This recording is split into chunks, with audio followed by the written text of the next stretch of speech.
La CDG en tant que telle est une association qui a pour vocation de promouvoir le changement véritable au Gabon.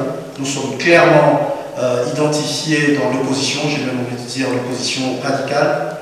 Pour faire un peu l'histoire de la CDG, son idéologie à elle, c'est vraiment la recherche des solutions synergiques en vue de développer le Gabon. Et comme le développement, où qu'il soit, est très corrélé à la politique, nous sommes devenus des pseudo-politiciens, nous sommes devenus des apprentis politiciens.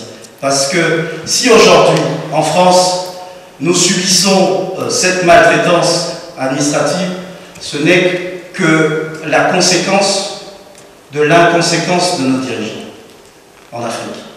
Ils signent des accords avec la France dont ils n'exigent même pas la réciprocité dans l'application.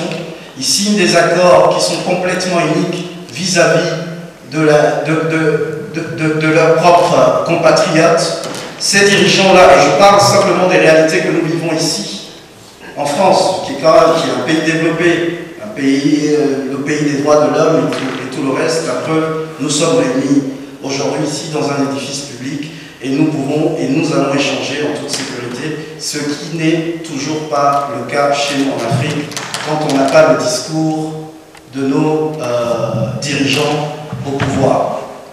Donc le but de la CDG, c'est vraiment de pouvoir renverser la tendance au pays. Dans cette optique-là, il y a quelques années encore, dès sa création, par exemple en 2012, pour ce qui concerne le changement au Gabon, nous avons initié ce qu'on avait appelé les rencontres de Paris, non seulement avec la diaspora ici, les membres de la CDG, mais également avec les acteurs politiques au Gabon. Tous les acteurs politiques étiquetés dans l'opposition. Avec également la société civile gabonaise.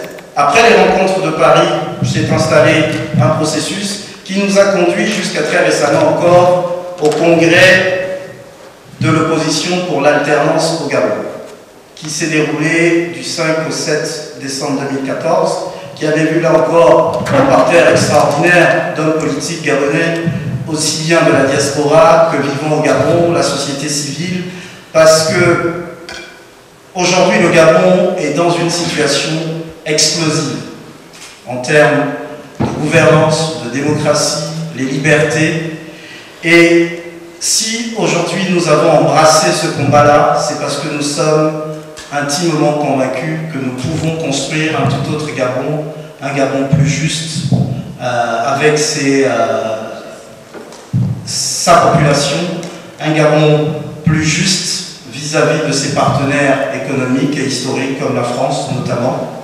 C'est une mission difficile parce que débouter un régime qui est au pouvoir depuis une cinquantaine d'années, ce n'est pas une mince affaire. Nous sommes obligés de rechercher à chaque fois des partenariats. Le mot synergie est vraiment important chez nous. C'est d'ailleurs pourquoi même dans la quête de solutions pour les situations administratives des étrangers en France ici, nous, CDG, ne pourrons pas le faire seuls. On ne peut pas faire ça seul, on a besoin de l'ensemble de vos compétences ici. Il y a parmi vous des personnes qui connaissent ces questions-là sur le bout des doigts. Nous avons fait le choix de venir à Toulouse vous rencontrer pour pouvoir échanger et créer cette synergie-là. Il y a également toute la communauté africaine, c'est pourquoi nous avons tenu à ce qu'il y ait à cette rencontre-là, cette mixité-là, pour que nous puissions échanger de façon à mener des actions communes comme par le passé. La maltraitance administrative qui nous emmène ici aujourd'hui à Toulouse, nous ne pourrons la combattre qu'avec l'appui de chacun d'entre vous. Parce que, comme vous le savez, pour ceux-là qui sont dans le monde associatif, c'est beaucoup de bénévolat, on prend sur nous, et dans la limite de nos ressources et surtout de nos compétences. Parmi vous, il y a certainement des étudiants en droit, en économie, il y a des salariés qui connaissent ces choses-là, je le dis en toute modestie, beaucoup mieux que nous, qui peuvent nous aider à construire quelque chose de solide pour que la peur change de camp au Gabon, en Afrique, pour que la peur change de camp ici, au sein de la communauté étrangère, notamment africaine. Donc que l'on vienne du Sénégal, de Côte d'Ivoire, du Cameroun, du Congo, et j'en passe, ou même encore du Gabon, je pense que si on parvient à installer une relation qui nous amène, une relation de travail qui nous amène à converger vers cet objectif-là, on peut avoir les petits succès qu'on a notamment eu en 2007 ou 2008. Donc, c'est en ces termes-là que j'ai souhaité vous adresser ce mot de bienvenue ici. Et je vais maintenant laisser la parole à notre président, M. Bruno Elagema, président de la CDG. Merci.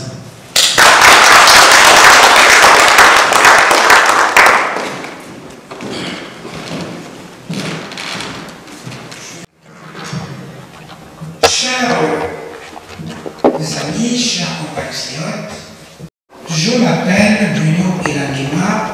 J'ai fait mes études supérieures à la faculté de médecine de Libreville, où je suis arrivé en 4e année de médecine. Et puis j'ai été retenu 3 ans en 4e année, donc j'ai passé 7 ans. Au niveau universitaire, j'ai dû reprendre mes études à zéro en France. Donc après 7 ans d'études, je suis venu reprendre tout à zéro en France. Mais je le dis, je ne le regrette pas, parce que c'était dans mes convictions. Je ne me voyais pas assujetti à l'infamie. Je ne me voyais pas faire des courbettes à un doyen, à un président de l'université, à un ministre, à un président de la République qui ne respectait pas les lois fondamentales et qui s'en servait même pour sévir, pour écraser les plus faibles, et j'en faisais partie. Dieu a mis sa main sur mon parcours. C'est pour ça qu'aujourd'hui, je vous dis bien, je ne regrette rien, puisque je suis enseignant titulaire à l'Université de Bordeaux. J'ai exercé 15 ans en milieu libéral pour être entièrement aujourd'hui universitaire et hospitalier. C'est donc pour dire que un pays m'a donné la vie, un autre me l'a rendu respectable et décente, et pourtant j'en veux aux deux. Donc pour vous tous qui êtes ici, Gabonais, Africains, Franco-Gabonais, Franco-Africains, il faut avoir une approche objective devant les problèmes qui nous opposent face à nos dirigeants. Je dis bien objectif. Parce que c'est avec cette approche-là que réellement nous allons poser des bases pour obtenir des solutions objectives et surtout concrètes. C'est pour ça qu'avant de continuer mon propos, je vais demander ici, je crois que parmi nous dans la salle, beaucoup ont dû perdre un membre direct ou indirect de leur famille, tombé sous le régime de ces dictatures. Je vais nous demander d'accorder une petite minute de silence à ceux qui sont donc tombés, que nous regrettons aujourd'hui parce qu'ils ont combattu pour la liberté. S'il vous plaît, je vais vous demander de vous lever une minute.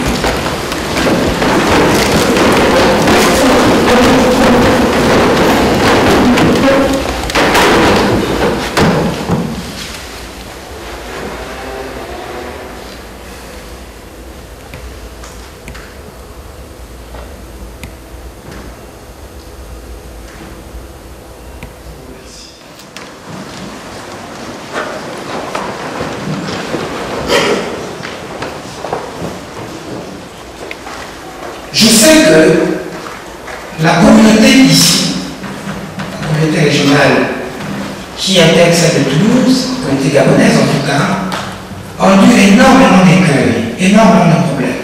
Je ne vais pas les énumérer ici au détail, mais on peut simplement dire que rien que pour la plus fragile, celle des étudiants, avec toutes les conséquences que nous connaissons, par exemple la baisse de 70%, les étudiants aussi dans la région, c'est quand même quelque chose de dramatique. Et tous les autres problèmes que vous connaissez, que si on commençait à les énumérer maintenant, vous verrez qu'on sortirait d'ici complètement remonté. On peut se poser la question, est-ce que les Gabonais méritent ces traitements? Je pense que non. Vous êtes suffisamment et certainement mieux informés que moi, mieux cultivés que moi sur l'histoire du Gabon, les potentialités de ce pays qui aurait pu accommoder la vie de tous les Gabonais. Il faut savoir que toutes les nations, toutes les sociétés, tous les États qui sont puissants aujourd'hui et qui se respectent et qui sont respectés possèdent la considération de certaines valeurs, des valeurs clés, des valeurs fondamentales. Les plus essentielles, c'est la foi en Dieu. Mais quand je parle de Dieu, voyez Dieu tout-puissant, voyez Dieu au-delà des religions, au-delà des obédiences. Voyez en Dieu celui auquel je fais allusion, cette intelligence universelle qui reste pour nous un mystère, qui fait qu'on continue à se poser des questions: d'où venons-nous, que faisons-nous et où allons-nous? Et pourtant nous jouissons, nous souffrons et nous mourons. C'est de cette intelligence-là que je fais allusion.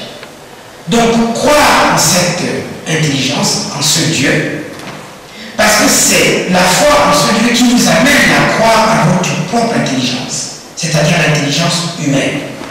C'est la deuxième valeur.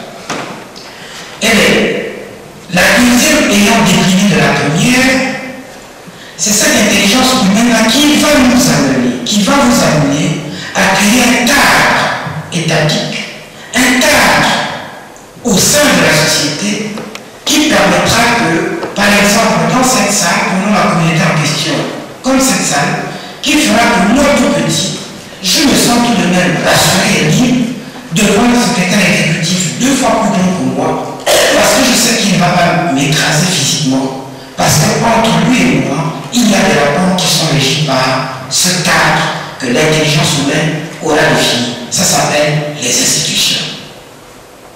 Ces 3 valeurs, la foi en Dieu, la foi en notre intelligence et en nos institutions, font que ces états-là, qui font qu'aujourd'hui nous nous retrouvons, regardez, en toute sécurité, on peut se permettre de dire n'importe quoi, voire même d'insulter Sarkozy, Hollande et tout le reste, le pape, personne ne viendra vous prendre la main d'Italie et aller vous décapiter. Parce que la loi vous protège, les institutions vous protègent, l'état de droit vous protège. Vous avez compris que c'est de la force des institutions qu'un État devient fort et que le citoyen peut s'épanouir. Parce que ces institutions-là vont protéger le citoyen. Vous comprenez donc que tous les problèmes auxquels vous êtes confrontés en Haute-Garonne sont inhérents au fait que vous vous êtes expatrié d'un contexte qui vous martyrisait, qui vous écrasait, qui confisquait ces libertés-là, et donc qui annihilait toute intelligence que la nature, que Dieu a investie en vous pour accommoder la vie, non seulement la vôtre, mais de toute la nation. Et nous devenons tributaires des communautés, des sociétés qui ont accepté, qui nous ont accordé leur hospitalité. Tout simplement, d'où le fait que j'ai évoqué tout à l'heure d'être objectif quand on regarde ces problèmes. Mais de ces institutions, quand on a fait, ou plutôt quand on a fait le Bongo PDG depuis 1967 et jusqu'à aujourd'hui, depuis 2009, je vous invite à consulter ce que représente justement la Constitution gabonaise depuis, soyons simples, 1991. Vous allez voir que tous ces problèmes viennent de là, des institutions qui, j'ai regardé, cette constitution-là qui fait à peu près un peu plus de 120 articles, il n'y en a aucun de ces articles qui puisse épargner le moment PDG de toutes ces violations. Aucun article soit directement gravé, directement violé, soit plus ou moins violé. Comment voulez-vous que le premier représentant, le premier ambassadeur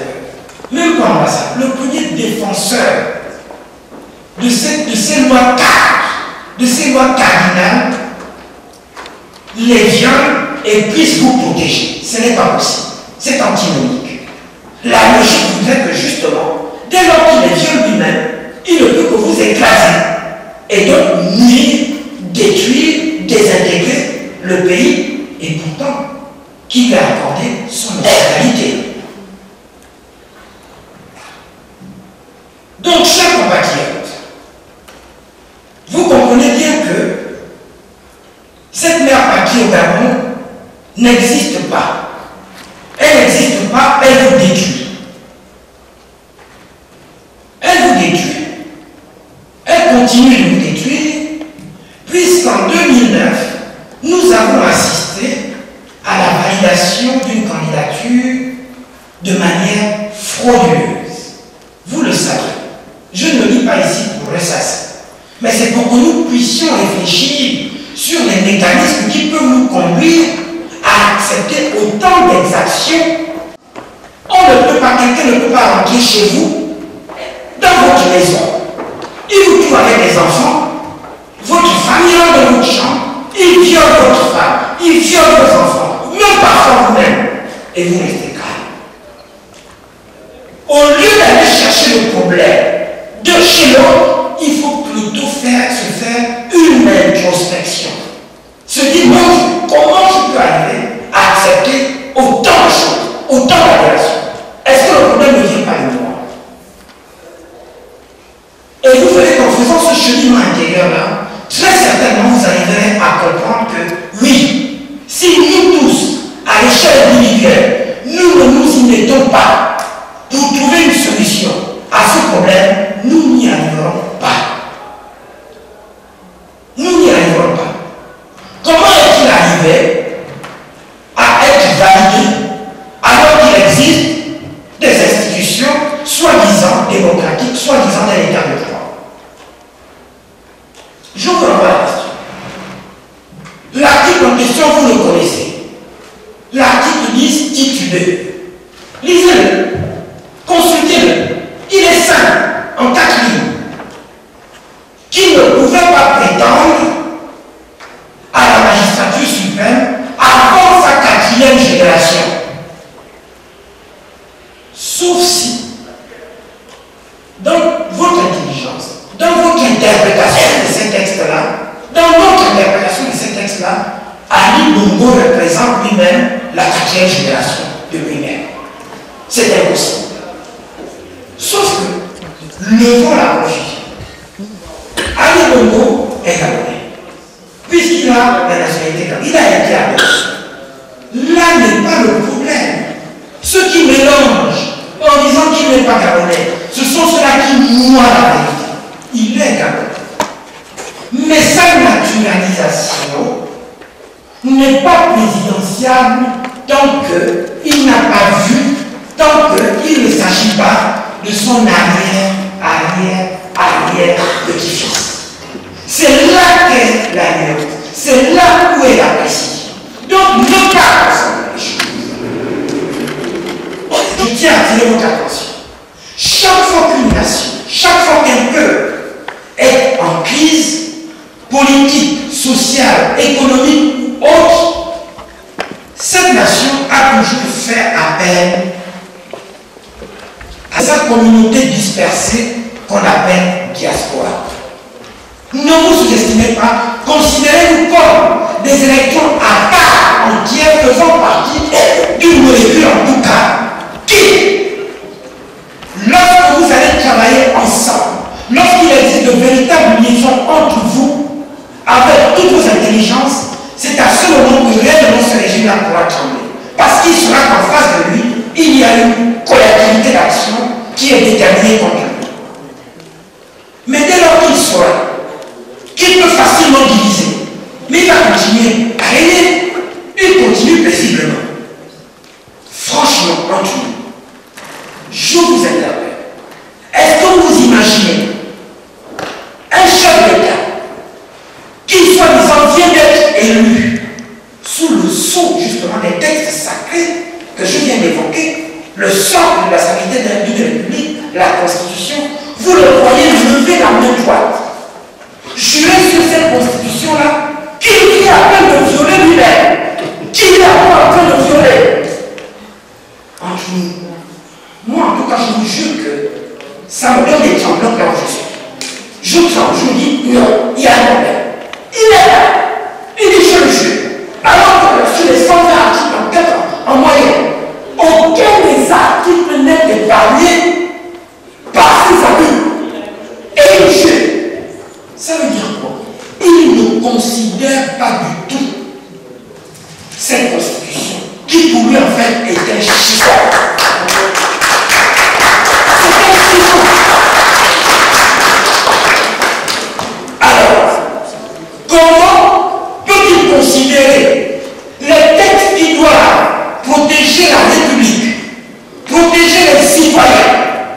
Il crache dessus, il écrase, il chie avec. Et vous voulez qu'il nous respecte? Vous voulez qu'il nous respecte? C'est impossible. Donc en fait, lui, il reste dans sa logique. Il reste dans sa logique de déni, sa logique de mépris des institutions, du socle sacré d'une république. D'où le fait qu'aujourd'hui, il se permet de faire tout ce qu'il veut. Il nomme au cœur de l'État des gens qui n'en ont pas du tout le mérite ni les droits, et qui sont en train de faire des transferts de fonds financiers, des transferts de fonds. Mais je ne peux pas vous dire que ce n'est pas le propos aujourd'hui, mais allez-y consulter. Mais mon Dieu, mais pour quel avenir pour nos enfants, nos arrière-petits-enfants? Aucun. De fin 2014, nous organisons le congrès de l'opposition à Paris. Et ce congrès, il s'agissait de perturber le mouvement PDG de manière à ce qu'il ne puisse plus dormir, qu'il ne puisse plus exercer à cause de la pression qu'on nous a mis. Il fallait pour cela interpeller la communauté internationale avec des faits concrets. C'est tout ce que vous avez vu les médias transmettre, mobiliser. On n'avait jamais vu sur France 2, sur TF1, sur les chaînes de télévision françaises parler aussi clairement et véridiquement du Cameroun. Mais tout ça était des signes. Tout ça sont des signes pour nous faire prendre conscience que maintenant, allez-y. Maintenant, organisez-vous. Maintenant, constituez-vous. Maintenant, entendez-vous pour un véritable combat qui, inévitablement, amenait à un contexte d'ingouvernabilité qui ne pouvait qu'interpeller la communauté internationale, puisqu'il faut que les affaires continuent. Si ces affaires doivent continuer, alors que le pays est instable, on appelle les belligérants plutôt, les gens qui sont en conflit, à une table de négociation. Et l'impératif, l'incontournable de cette table de négociation, en tout cas pour l'opposition, suite aux résolutions du Congrès de Paris, était un débat souverain et républicain. C'est-à-dire, donnez-lui la forme que vous voulez. Concertation nationale, conférence nationale souveraine, tout ce que vous voulez. Tout au moins, en tout cas, il fallait absolument le déterminant de souveraineté dans ce débat national. Mais pourquoi? Entre nous, et franchement, dans le contexte actuel du Gabon, et d'ailleurs on le voit dans tous les autres conflits, qui noyautent tous les autres États, dès lors qu'il n'y a pas une commission vérité, il n'y a pas de réconciliation. Par conséquent, un nouvel État, une nouvelle nation, une nouvelle république ne peut pas naître. Je vois mal ce Gabon-là vivre une véritable alternance politique sans ce contexte-là qui nous permettra, dans un contexte d'intelligence, dans un contexte de grande intelligence. Pourquoi j'insiste là-dessus? J'insiste là-dessus à cause des éléments que je vous ai évoqués dans mon propos introductif. La foi en Dieu. Dans la foi en Dieu, il y a tolérance. Et dans tolérance, la tolérance est un caractère d'intelligence. Donc si ce débat national se fait dans un contexte d'intelligence, inévitablement, il y aura réconciliation. Et s'il y a réconciliation, il y a inévitablement la mise en place de textes institutionnels opérationnelle, constitutionnelle qui conviendrait à tous les citoyens, au bien-être de la nation, par conséquent à la naissance d'une véritable nouvelle république, qui devrait donc conduire à des élections véritablement démocratiques. C'est-à-dire que, puisqu'on a dépassé toutes les considérations bassement, on va dire, humaines, et qu'on s'est élevé au niveau d'une intelligence universelle, ça veut dire quoi? Il y a une tolérance, il y a une vérité, il y a une réconciliation. Donc à ce moment-là, on même bon, mais pas Ali, puisqu'il y a toujours la 4e génération. Il va venir se représenter, puisqu'il est protégé par les textes inviolables de la loi fondamentale. Dès lors qu'il est protégé par ce texte, il peut venir se présenter. N'importe qui a le droit de se présenter.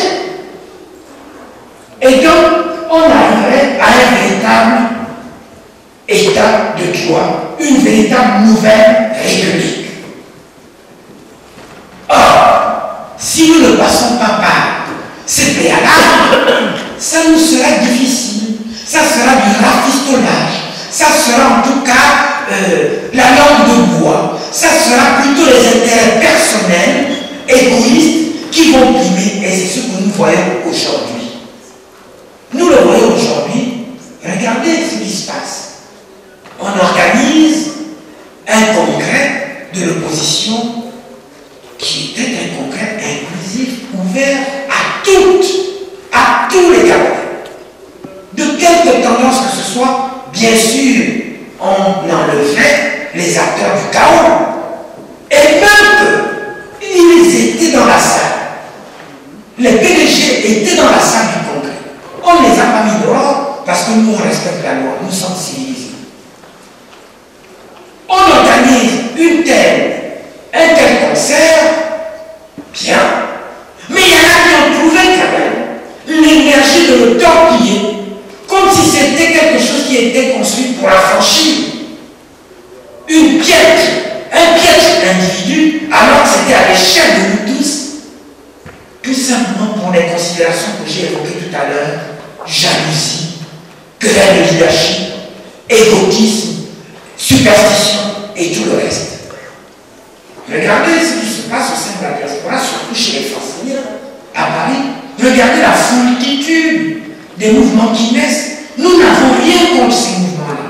Sauf que, dès lors que nous avons cette multitude, qui est peut-être l'expression d'une liberté d'expression, certes, mais dès lors que ces multitudes-là ne se concertent pas, ne sont pas cohérentes dans les causes qu'ils défendent, ça devient une cacophonie délétère et qui n'est qu'au profit du régime et qui tue la crédibilité que nous aurions pu avoir vis-à-vis des partenaires que vous fustigez, qui sont normalement censés nous soutenir dans le combat pour les valeurs démocratiques.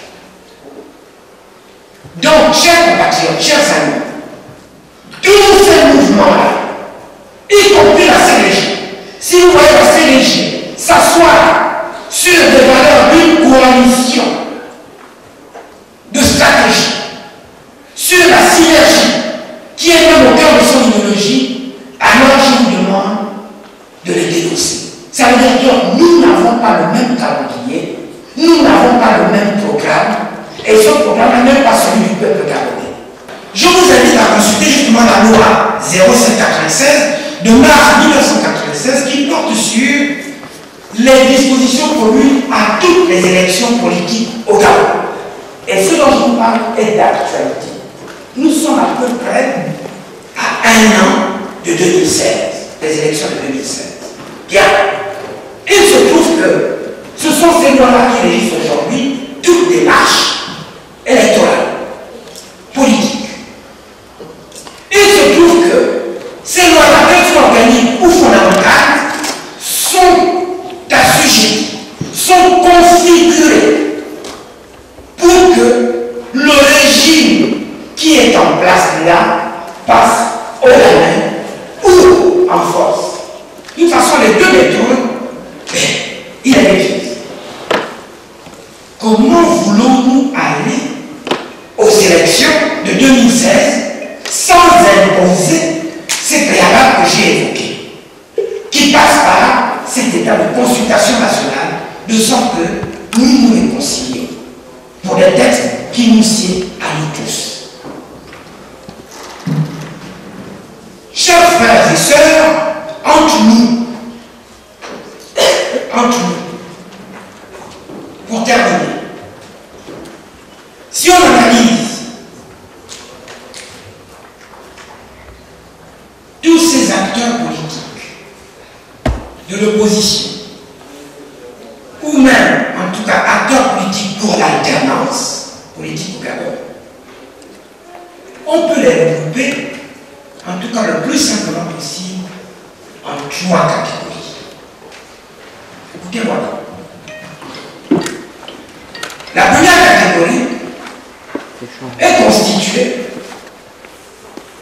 de ceux qui ont été aux affaires, qui sont encore aux affaires et qui se projettent encore à rester aux affaires. Donc, on n'a rien contre, hein?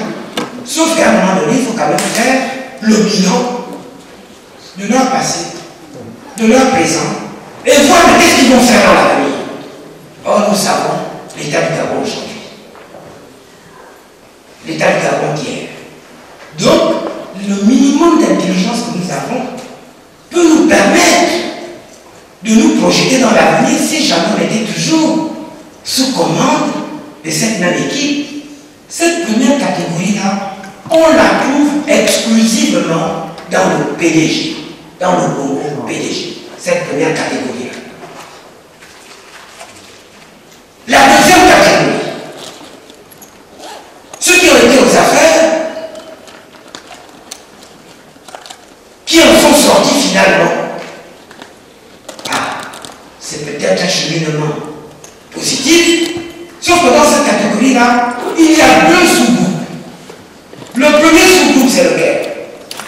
C'est ceux qui sortent des affaires sans devoir de repentance. Ceux-là, il faut s'en méfier.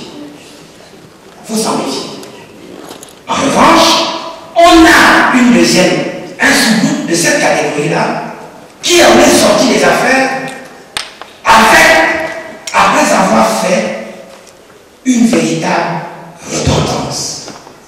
C'est le cas de feu Morgan. C'est pour ça que vous avez vu cette fameuse contradiction qui était que, comme un homme, soi-disant qui a été l'éminence grise, qui a été le lot fondal de ce système PDG, puisse être adulé, vénéré par autant de Gabon. C'est parce qu'il a fait un petit geste, la repentance. Et ça nous renvoie à la foi. Le peuple, lui, a certainement pardonné ses dérapages. D'où cette gloire qu'il a eue, certes posthume. La troisième catégorie, c'est celui qui n'a jamais été aux affaires et qui s'engage pour sauver son pays et qui se projette donc être aux affaires pour sauver son pays. Généralement, excusez-moi, cette catégorie que je viens d'évoquer tout à l'heure, on la trouve aussi exclusivement au sein du PDG. Donc les 2 premières catégories, c'est le PDG. Pour la troisième que j'évoque actuellement, ceux qui n'ont jamais été aux affaires et qui ont le courage de s'engager pour sauver leur pays en étant aux affaires, ceux-là, vous ne les trouverez pas dans le PDG. Vous les trouverez, en gros, au sein de la diaspora et de la société civile. Donc ça fait partie de vous. À moins qu'il y ait quelqu'un qui se masque, qui a été aux affaires. Et quoi que s'il est là, c'est qu'il en est peut-être sorti. La quatrième, on peut rajouter une 4e catégorie. Et là, vous allez voir qu'on aura fait le tour. C'est ceux qui n'ont jamais été aux affaires, qui font des sacrifices pour sauver leur pays, parce que c'est pour une question de dignité humaine, mais qui ne se projette pas être aux affaires. Mais cette catégorie-là représente une espèce rare, très rare, mais elle existe quand même. Je vous dis qu'elle existe. Mais celle-là, vous ne la trouverez pas non plus dans le PDG. Vous la trouverez encore une fois dans la société civile et dans la diaspora. Et c'est pour ça, je vous laisse méditer sur ces 4 catégories pour comprendre qu'il faut désormais que ça change. Il faut une rupture totale avec les acteurs politiques qui ont conduit le pays dans cet état s'ils n'ont pas fait leur repentance. C'est pour ça, chers compatriotes, si je me suis exprimé aujourd'hui au nom d'une communauté qui ne revendique pas l'exclusivité de la solution, c'est-à-dire qu'elle n'a pas la grosse tête de venir parler de manière professorale en inventant des solutions, en disant que c'est moi. Non. La CDG n'a pas l'exclusivité de la solution des problèmes du Gabon. La CDG travaille, la CDG s'engage pour une synergie de toutes les volontés positives qui s'engagent vraiment pour une alternance politique au Gabon. Donc, pour tous ces détracteurs qui vous diront que la CDG est élitiste, la CDG est insolente, la CDG est tout ce qu'il y a de négatif, vous voyez qui est la CDG. C'est ce que vous voyez aujourd'hui.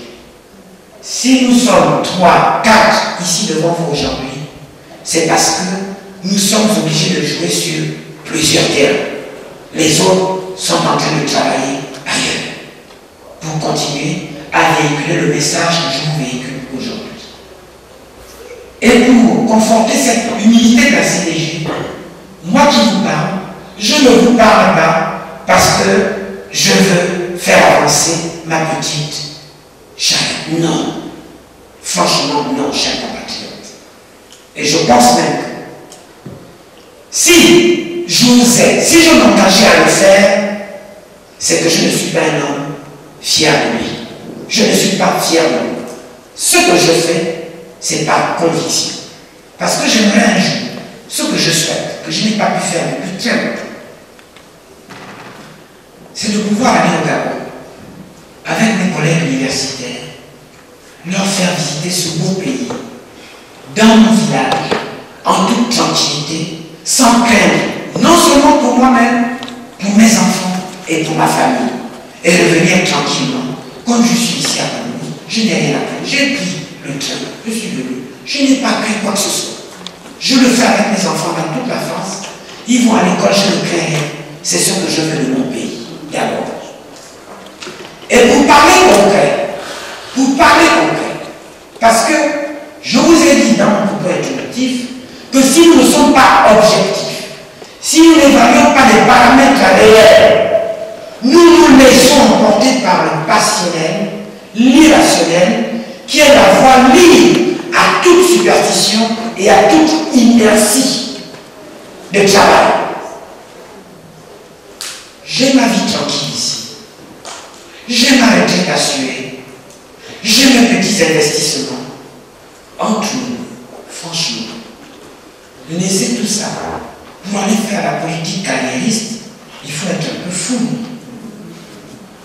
Donc vous voyez que cette 4e catégorie que j'ai évoquée tout à l'heure, même si elle est rare, elle existe. Et je suis persuadé que parmi vous, il y en a aussi.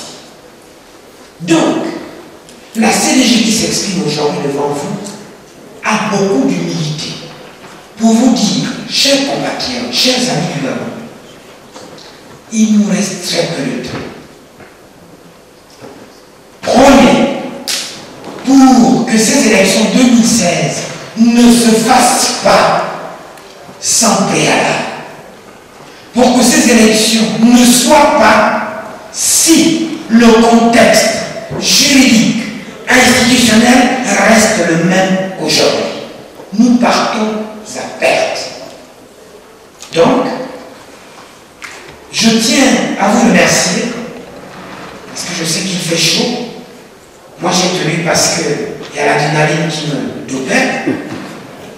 Je tiens à vous remercier pour votre présence. Je tiens à vous remercier pour toutes les questions auxquelles nous allons essayer de répondre tout à l'heure, en vous disant une chose, c'est peut-être lâche, mais ça vient du cœur, que le courage que cette équipe a eu à venir vous voir, avec toutes les péripéties que cela engage, exige que les échanges que nous aurons tout à l'heure soient un minimum courtois, soient un minimum constructif et soient un minimum responsable, pour que nous puissions ensemble construire, d'abord nous battre pour construire une nouvelle république au Gabon.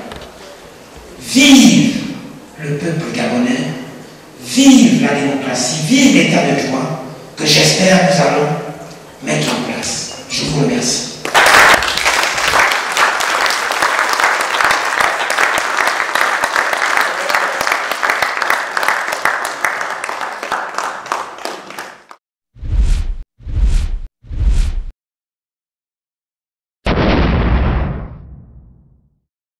Je suis membre de la Soka Gakkai International, c'est une ONG de l'ONU. Notre mission, c'est de lutter pour la paix mondiale. Je suis aussi un membre à l'Institut des sciences diplomatiques, ISD. Donc, je n'ai pas vraiment de questions à vous poser. Donc, ce que je peux vous demander, de s'approcher à côté de vous pour travailler ensemble pour l'avenir de l'Afrique.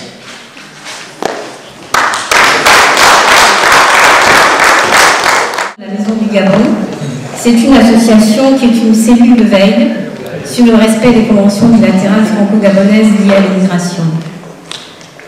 Il y a une compatriote qui vient de vous dire que vous êtes à Toulouse. Et à Toulouse, vous êtes dans la ville où en 2008, toute une communauté s'est levée contre la maltraitance d'une étudiante gabonaise. Moi, ça fait 27 ans que je suis à Toulouse. Et ça fait depuis 1997 que j'accompagne les compatriotes qui se retrouvent dans des situations extrêmement compliquées. Et pour moi, on a parlé de pétrole, on a parlé de richesse du sous-sol, de l'argent, etc., etc. La première richesse du Gabon, ce sont ces hommes. Nous sommes la première richesse du Gabon. Une compatriote l'a dit, vous ne pouvez pas porter le nom de convention de la diaspora gabonaise sans parler d'abord des problèmes que vit la diaspora gabonaise en France. Parce que quand on a une communauté fragilisée, vous ne pouvez pas demander à cette communauté d'aller faire la révolution au Gabon. On vient de se rendre compte que vous avez un petit pouvoir, puisque vous avez eu le pied à l'Élysée. Ça veut dire que vous aurez aussi, par le canal de votre association, la possibilité d'interpeller très fortement l'Élysée. Parce que M.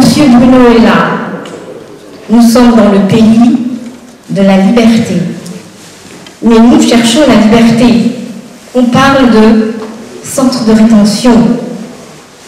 On va voir nos compatriotes qui sont enfermés et qui sont reconduits comme des malpropres, alors que le Gabon a des accords de coopération. Certains d'entre eux sont en situation irrégulière, donc ils vivent dans des prisons à ciel ouvert, à n'importe quel moment. On peut venir les chercher à domicile, à n'importe quel moment. Ils peuvent se faire interpeller dans la rue. Monsieur Bruno est là, il a la convention de la diaspora gabonaise. Nous sommes dans le pays de l'égalité, mais nous entendons tous les jours parler de discrimination, de racisme, d'arbitraire. Le mode de gestion des étrangers, notamment en Haute-Garonne, qui est la pire des préfectures de France. La maltraitance administrative des Gabonais en particulier, et des étrangers en général, est une maltraitance sans précédent. Vous ne pouvez pas vous imaginer jusqu'où vont ces gens. Donc on parle d'égalité. Elle n'existe pas pour nous. On parle de fraternité. Mais la fraternité, c'est quoi? Nous ne sommes pas leurs frères. Nous sommes appelés étrangers, immigrés, sans papier, réfugiés. Voilà les termes avec lesquels nous vivons au quotidien. Moi, je vais vous dire, les accords franco-gabonais, les préfectures en ont cure. Ils n'en ont rien à faire. Les juges s'en foutent, ils s'assoient dessus. Nos autorités consulaires sont incompétentes. Je n'ai pas dit qu'elles n'étaient pas capables. La compétence, c'est d'avoir la maîtrise du terrain et d'avoir la maîtrise des textes. Elles ont démissionné. On est obligé de faire le travail à leur place. Et c'est grave. Nous avons ici des Gabonais malades. Vous êtes un scientifique. Apparemment, vous travaillez dans les hôpitaux. Donc, vous connaissez l'état des hôpitaux, l'état où se trouve le système de santé au Gabon. Mais vous avez un médecin, celui de l'ARS, l'Agence régionale de la santé, qui dit clairement aux étrangers malades gabonais qui ont des lourdes pathologies qu'il y a des structures au Gabon. Par contre, même s'ils souffrent d'une maladie d'une exceptionnelle gravité qui peut entraîner leur mort, ces gens peuvent se faire soigner au Gabon. Vous avez des étudiants gabonais boursiers et qui sont sans papier. Pourtant, ce sont des gens qui sont gérés par Campus France. Vous avez des étudiants qui ont du mal à faire respecter l'accord franco-gabonais sur la gestion des flux migratoires. Je vous ai entendu, vous êtes très éloquent, et je pense que vous pourrez nous aider à faire changer les choses. Je pense. Parce que ce qui nous unit est très fort, c'est le Gabon. Moi, ce qui m'unit à vous, c'est parce que j'aime les compatriotes. Je m'en fous de politique, ça ne m'intéresse pas. Ce qui m'intéresse, c'est de savoir ce que la Convention de la diaspora gabonaise peut faire pour faire en sorte que les Gabonais de France soient sécurisés dans leur séjour sur le territoire français. Qu'est-ce que vous pouvez faire? Comment vous pouvez interpeller le ministre des Affaires étrangères, le Premier ministre, les ambassadeurs? Qu'est-ce que vous pouvez faire pour nous? Parce que vous êtes à Toulouse. Toulouse, la préfecture de la Haute-Garonne ne nous aime pas. Nous sommes gérés par l'arbitraire. Quand on voit Gabon, on se demande comment il faut faire pour faire en sorte qu'il reparte dans son pays d'origine. C'est comme ça qu'on est géré ici. Donc quand vous venez nous parler effectivement des problèmes politiques, mais sécurisez-nous d'abord et après on vous suivra dans votre évolution au Gabon. Nous sommes venus avec modestie et beaucoup d'humilité. Donc on n'a pas la prétention d'apporter des solutions ici, ça serait mentir. Dans mon pouvoir introductif, j'ai bien félicité la communauté gabonaise de Toulouse par le travail qu'elle avait fait dans justement ces années-là pour sa lutte pour les droits de l'homme. En tout cas, ce que les étudiants gabonais subissent ici. Dans mon pouvoir introductif, j'ai bien dit que je n'ai pas fait ici la litanie de tous les problèmes auxquels vous êtes confrontés en Haute-Garonne. Parce que ce sont des problèmes auxquels d'autres Gabonais de la diaspora sont confrontés. Et c'est d'ailleurs cette interrogation qui m'a amené à la notion de mère patrie. Elle est où? C'est ce qui m'a fait poser la question en disant, est-ce que les Gabonais méritent cette traitement? J'ai dit non. Donc soit, effectivement, je suis passé vite, donc vous n'avez pas saisi ce passage, mais que je réitère en vous disant, si tout ce que vous dites ne tombe pas dans l'oreille d'un sourd, tout ce que la compassion dit que nous sommes à des années-lumière, je regrette. On ne parle pas comme ça. On parle en toute courtoisie. Pourquoi? Là où je vous parle, si je me mettais à vous dire tout ce que nous faisons ouvertement et tout ce que nous essayons de faire par raison, ça serait une forme de prétention de vandalisme. Nous avons engagé une série de procédures. Nous payons les avocats avec nos propres sous, sans financement extérieur. Comment dire ça? Par les cotisations internes. Les maîtres du Bourdon dont vous entendez parler, nous sommes en contact permanent. Par rapport au problème de la communauté gabonaise de Toulouse, oui, nous avons prévu, nous avons travaillé là-dessus avec le secrétaire exécutif qui libère le régime toulousain, qui nous a fait remonter, à moins qu'il n'ait pas lui-même subi ces problèmes. Vous devinez bien qu'il nous en a parlé. Nous sommes en train de travailler sérieusement là-dessus. Mais j'ai pour principe, quand je suis en plein processus de réflexion sur une problématique, je n'aime pas m'exposer. C'est pas vrai.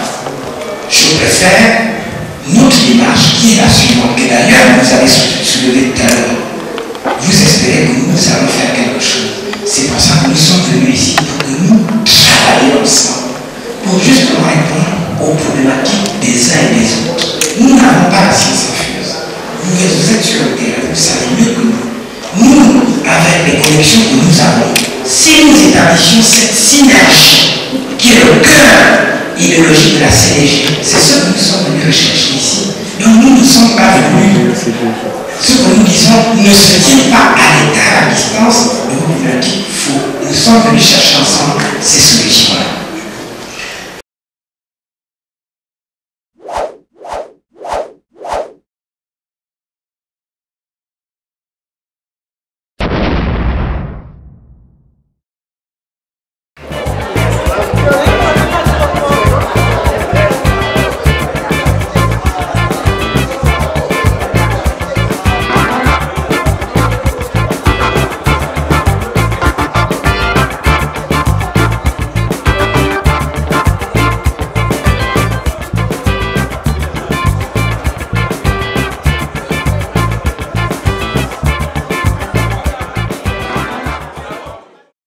On a pu rencontrer les représentants du CDG, donc de la Convention de la diaspora gabonaise.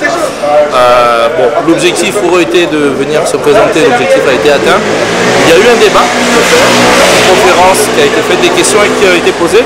Malheureusement, on n'a pas eu forcément eu le temps d'aborder tous les maux qui gênent notre société au Gabon. Mais de manière générale, les gens ont répondu présent.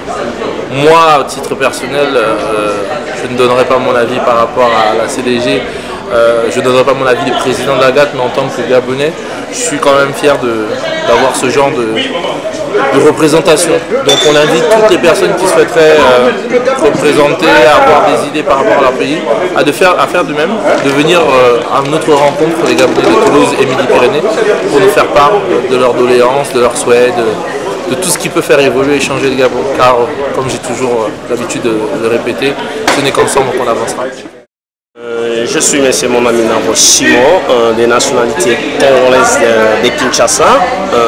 Je suis un volontaire engagé vers le chemin de la paix et de la liberté. Donc ma présence ici, nous sommes en train de négocier et de lutter pour la démocratie et la paix en Afrique, surtout en Afrique centrale. Donc les problèmes qui se posent chez nous là-bas en Afrique centrale, dans l'ensemble, il y a toujours la situation des conflits. Donc tant qu'il y a les conflits qui sont en Afrique centrale, en République démocratique du Congo, Angola, Gabon, Cameroun, Congo-Brazzaville, Rwanda, Burundi, Ouganda, tant qu'ils ne sont pas encore réglés, en tout cas, je demande à tous les ressortissants de ces pays ne puissent pas aller aux élections. Nous avons rencontré les Gabonais à Toulouse et d'autres Africains et amis du Gabon pour pouvoir discuter, partager avec eux des fondamentaux et des préoccupations du Gabon. Et les échanges ont été fructueux. Il n'y avait peut-être pas beaucoup de personnes en nombre, mais dans la qualité, oui, c'était satisfaisant.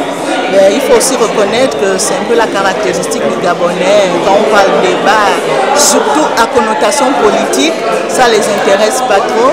Mais ce qu'ils oublient, c'est que les répercussions de la politique, nous le vivons au quotidien. Parce que sans politique, on ne peut pas structurer des communautés.